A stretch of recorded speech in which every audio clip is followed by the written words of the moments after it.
سود کی حرمت کی وجہ کیا ہے؟ اسلام کے اندر سود کو کیوں حرام کیا گیا؟ لون، بیاج جس کو بولتے ہیں، کہ یہ کیوں حرام ہے؟ اس کی توجیہ کی ہے قرآن کریم میں، اور اس کی وجہ ذکر کی ہے کہ یہ کیوں حرام ہے۔ لوگوں کے ذہنوں میں اشکال رہتا ہے کہ بھئی جس طریقے سے ایک آدمی اپنا مال بیچ کے یا سامان بیچ کر کے پیسہ کماتا ہے، نفع کماتا ہے،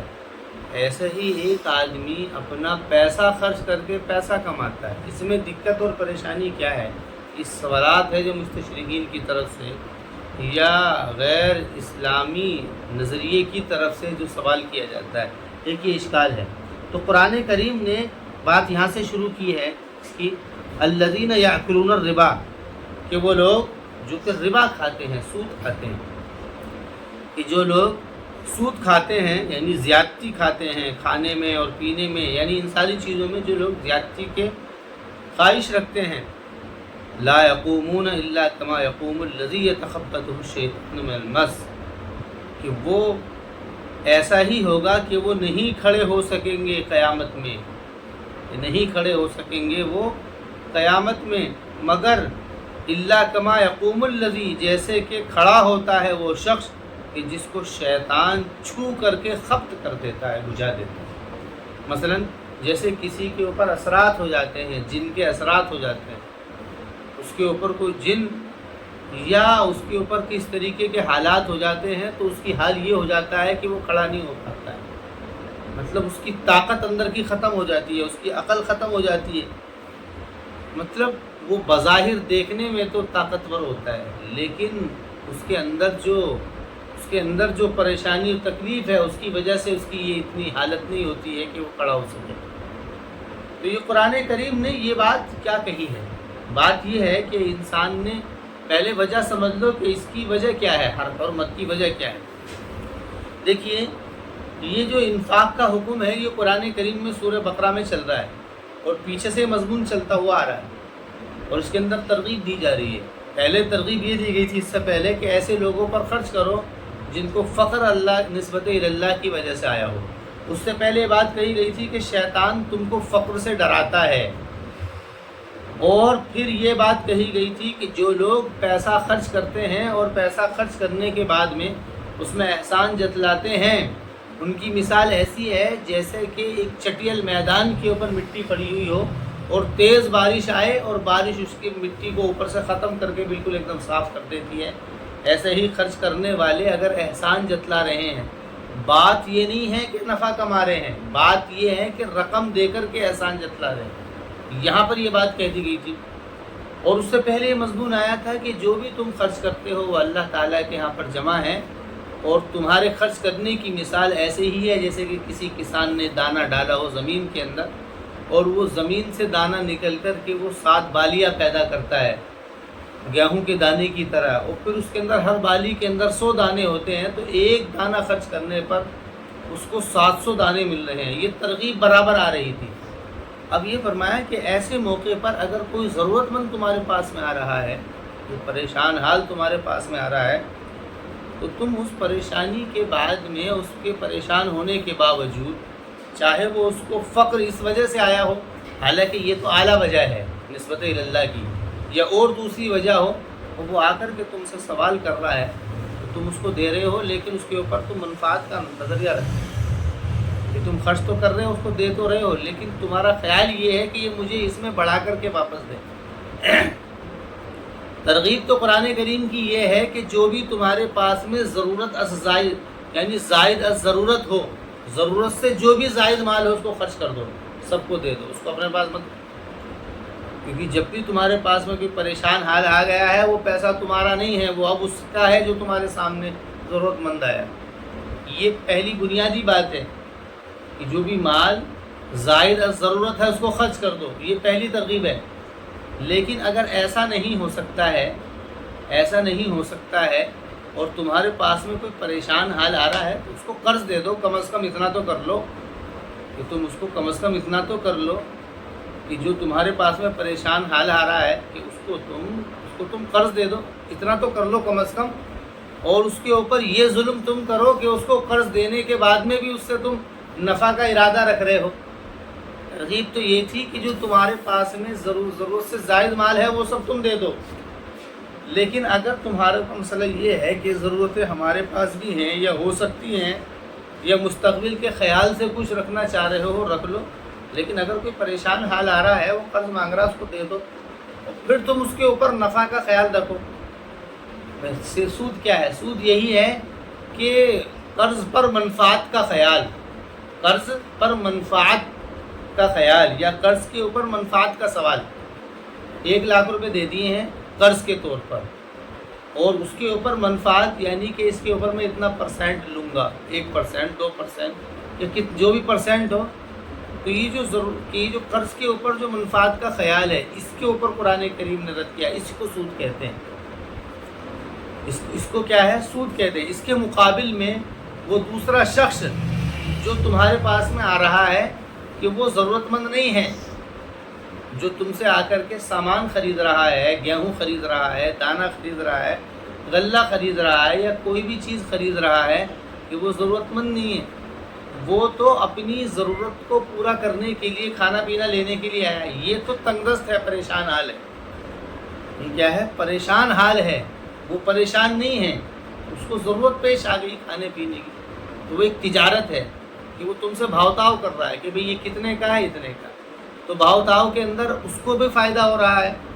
اس طور پر فائدہ ہو رہا ہے کہ وہ اپنا جو ہے کھانے پینے کی ضرورت کا سامان لے رہا ہے۔ لیکن یہاں پر کیا ہے کہ یہاں پر یہ جو شخص تمہارے پاس میں آیا ہے کہ یہ ضرورت مند بھی ہے، اور اس کے ساتھ میں اس کو فقر بھی لاحق ہے، یہ پریشان ہے، اس کو اپنا کچھ کام کرنا ہے، اس کی کوئی ضرورت اٹک رہی ہے۔ اب اس کو کیا کرنا ہوگا اس صورت میں؟ جب یہ تمہارے پاس سے پیسہ لے کر کے آئے گا اور جب تم کو یہ واپس کرے گا، ایک تو اس کو وہ چیز پیدا کرنی پڑے گی جو تمہارے پاس میں تم سے لے کر کے گیا۔ مثلا تم نے اس کو 1,00,000 روپے دے دیے ہیں، تو 1,00,000 روپے جب وہ کسی اپنی ضرورت میں خرچ کرے گا، کچھ بھی اس کو کرنا ہوگا، تو وہ تو ختم ہو جائیں گے۔ تو اس کے ذمہ 2 کام ہو گئے۔ پہلا کام تو یہ ہو گیا کہ وہ 1,00,000 روپے پہلا اکٹھا کرے گا تم کو دینے کے لیے، اور یہ تو حالانکہ دینا ہے، یہ تو اس کا حق ہے، یہ تو کرنا پڑے گا۔ لیکن دوسرا کام اور اس کے ذمہ یہ ہو گیا ہے کہ وہ 1,00,000 کے بعد میں اور جو پرسنٹ طے ہوا ہے بیاج کا، سود کا، کہ وہ بھی اس کو پھر اکٹھا کرنا پڑے گا، تو اس کے اوپر ڈبل بار ہوتا ہے۔ پہلی صورت میں، تجارت کی صورت میں، اس کے اوپر کوئی بار نہیں ہو رہا، وہ چیز لے کر کے آیا ہے جو اس کو لینی ہے، وہ چیز اس کو لے کر کے آیا ہے جو اس کو لینی ہے۔ یہاں پر اصل میں اس کی تنگ دستی ہے، جس نے اس کو مجبور کیا ہے اس بات کے اوپر کہ وہ تم سے کچھ پیسہ لے لے تاکہ وہ کاروبار کر لے، تاکہ وہ اپنی ضرورت کو پوری کر لے، یہ تنگ دستی ہے۔ وہاں پر تنگ دستی نہیں ہے، وہاں پر اس کو ضرورت ہے، جیسے ہر کسی کو ضرورت پیش ہوتی ہے، کھانے کی ضرورت ہوتی ہے، پینے کی ضرورت ہوتی ہے، یا اور بہت ساری چیزیں ہوتی ہیں، تو اس ضرورت کی وجہ سے وہ ضرورت کی وجہ سے نہیں آ رہا ہے، وہ تم اپنا مال لے کر کے آیا تمہارے سامنے کہ مجھے یہ سامان دے دو، لیکن یہاں پر تنگ دستی ہے۔ تو قرآن کریم میں کہا کہ ایسے تنگ دست لوگوں کو جن کے لیے ترغیب یہ دی گئی ہے کہ تم ان کے اوپر اپنا ضرورت سے زائد مال خرچ کر دو، تم ایسے تنگ دستوں سے اور منفعت کا تم نظریہ رکھتے ہو کہ تاکہ کیا نام ہے یہ ہم اس سے اور کما لیں، کہ تمہاری غیرت کو کیا ہو گیا ہے، کہ تمہاری شرم کہاں ختم ہو گئی ہے، کہ تمہیں تو یہ بات ترغیب دی جا رہی ہے تم ایسے لوگوں کی مدد کرو۔ زکوٰۃ کا جو سلیبس قرآن کریم نے بنایا ہے پورا، وہ بنایا ہی اسی لیے ہے کہ وہ مال تمہارا نہیں ہے، کہ وہ مال تمہارا نہیں ہے، کہ تم یہ جو خرچ ہے، یہ خرچ زکوٰۃ کے زمرے میں نہیں ہے۔ زکوٰۃ کا تو اصل میں انسان کا حق ہی نہیں ہے کہ وہ پیسہ جو کہ اس کے پاس میں ہے زکوٰۃ کا، وہ اس کا نہیں ہے۔ اس کی جو آمدنی ہے، اس کی آمدنی کے اندر 2.5% اس کا پیسہ نہیں ہے، وہ پیسہ غریبوں کا ہے۔ یہاں پر بات یہ چل رہی ہے، یہاں پر قرآن یہ بات کر رہا ہے کہ جو تمہارا پیسہ ہے، یعنی وہ زکوٰۃ ادا کرنے کے بعد میں جو تمہارا پیسہ ہے، وہ پیسہ اگر تمہارا ضرورت سے زائد ہو اور کوئی تنگ دست، کوئی مجبور پریشان تمہارے پاس میں آئے، تو تم اس کے اوپر خرچ کر دو۔ اگر اتنا نہیں کر سکتے ہو تو کم از کم اس کو قرض پر دے دو۔ تو یہ بات ہے قرآن کریم میں۔ پھر اس لیے کہا کہ یہ لوگ جو کہ سود کھاتے ہیں، یہ ایسے ہو جائیں گے کہ یہ کھا کر کے اپنے آپ کو تو بدن کو تو موٹا کر لیں گے، کھا کر کے ان کے بدن موٹے ہو جائیں گے، ان کے مکان بڑے ہو جائیں گے، ان کا جو ہے بظاہر ساری چیزیں ہوگی، لیکن وہ ایسی ہوگی جیسے کہ کوئی جن شیطان انسان کے اوپر لپٹ جاتا ہے، جس کی وجہ سے وہ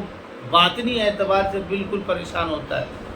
اس کا بدن باقاعدہ حالانکہ موٹا تازہ ہے، لیکن وہ بیکار ہو جاتا ہے، کسی قابل نہیں رہتا ہے. تو یہ ایسے ہوں گے قیامت کے دن، ایسے کھڑے ہوں گے.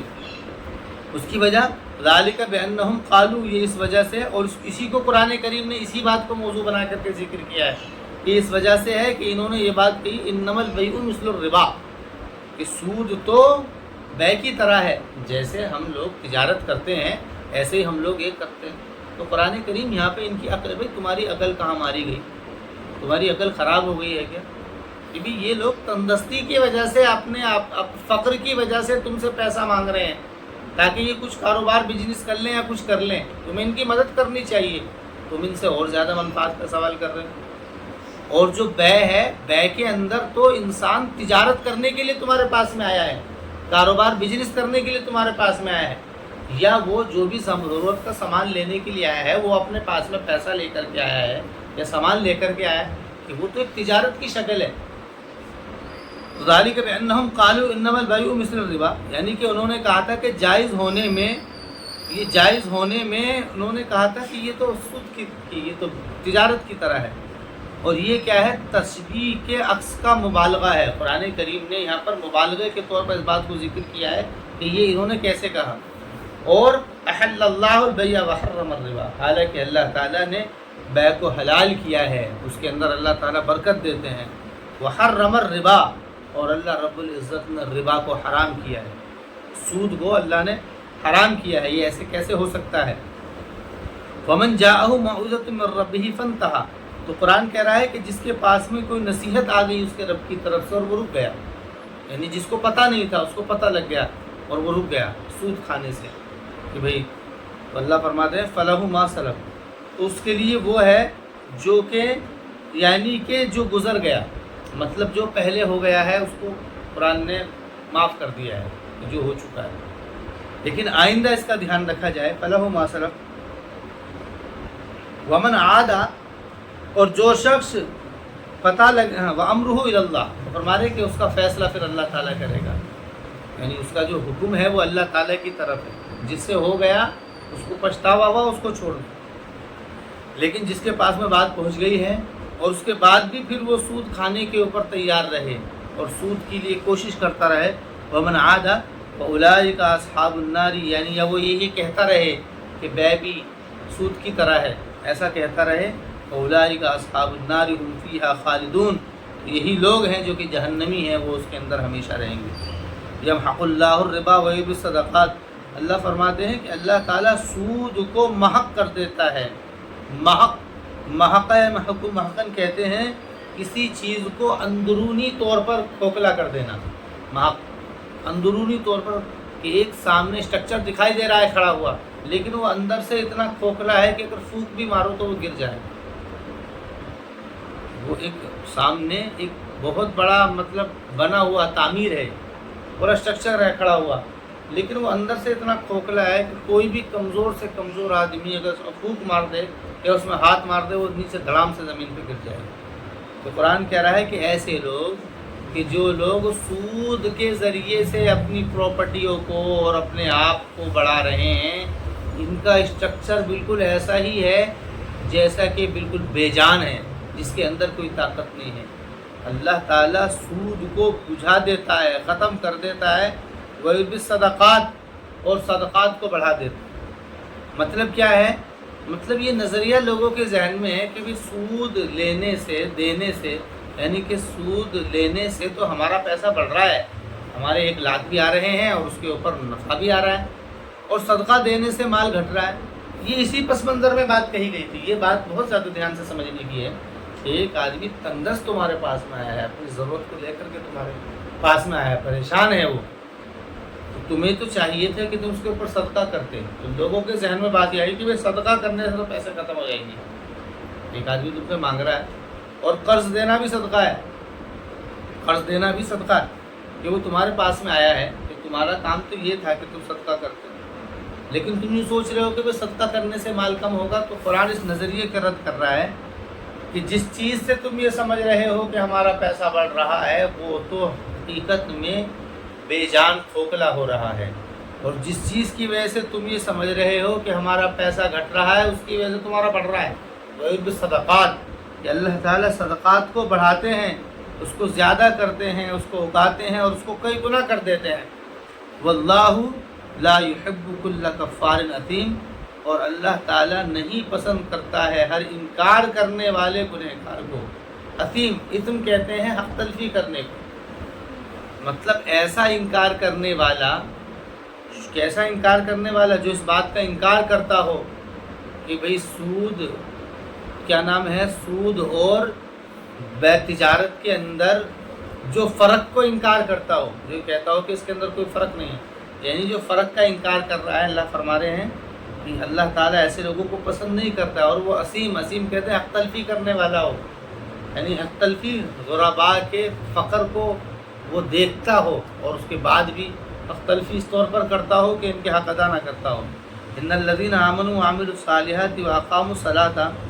کہ وہ لوگ جو ایمان لاتے ہیں اور نماز پڑھتے ہیں اور زکوٰۃ دیتے ہیں، ان کے پاس ان کے لیے ان کے رب کا اجر ہے۔ یہ ترغیب ہے کہ تم کو تو ایسا ہونا چاہیے کہ تم ایمان اگر لے آئے ہو اور اللہ پر کے لیے نیک عمل کر رہے ہو، نماز قائم کر رہے ہو، تو زکوٰۃ تمہارے لیے تو زکوٰۃ دینی ضروری ہے کہ تم زکوٰۃ دو لوگوں کو، مطلب لوگوں کے اندر یہ حال ہی پیدا نہ ہونے دو سرے سے کہ وہ لوگ تمہارے پر مانگنے کے لیے آئے۔ یہ نوبت کیوں آئی ہے؟ سوال یہ ہے کہ یہ نوبت کیوں آئی ہے، کہ لوگ اس حالت پر کیسے پہنچے ہیں کہ وہ مطلب ان کی ایسی ضرورت ہو گئی ہے، یہ نوبت کیوں آئی ہے؟ کہہ رہے ہیں کہ یہ نوبت اس لیے آئی ہے کیونکہ زکوٰۃ ادا نہیں ہو رہی ہے۔ اللہ رب العزت نے مال کی وہ مقدار جو ہر ایک کے لیے کافی ہو جائے، اس کی ضرورت کے لیے وہ بتا دی ہے۔ کچھ لوگوں کو مال دے کر کے آزمایا ہے اور کچھ لوگوں سے مال لے کر کے آزمایا ہے، تو کہہ رہے ہیں کہ نوبت اس لیے آئی ہے کیونکہ زکوٰۃ ادا نہیں ہو رہی ہے۔ زکوٰۃ اگر ادا ہونے لگے تو فقر یہ ختم ہو جائے۔ یہ قرآن نے کہا وَآتُوا الزَّكَاةَ لَهُمْ أَجْرُهُمْ عِندَ رَبِّهِمْ وَلَا خَوْفٌ عَلَيْهِمْ وَلَا هُمْ يَحْزَنُونَ يَا أَيُّهَا الَّذِينَ آمَنُوا اتَّقُوا اللَّهَ وَذَرُوا مَا بَقِيَ مِنَ الرِّبَا، کہ ایمان والو اللہ سے ڈرو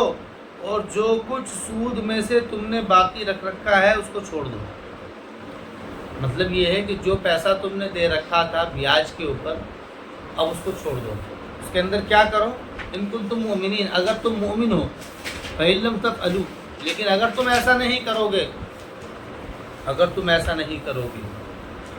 یعنی کہ تم بیاج کھانے سے نہیں باز آؤ گے،